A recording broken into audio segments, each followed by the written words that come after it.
Guys, ang barangay San Isidro.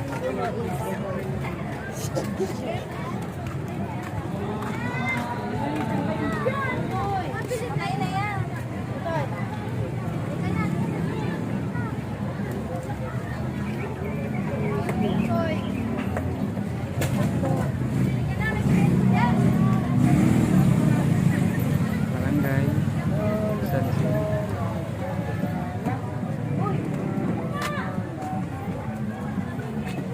Mapapansin nyo guys, yung niyog na to ay gawa po ito ng mais guys. Yung himay-himay na mais, pinagdidikit nila guys at munggo.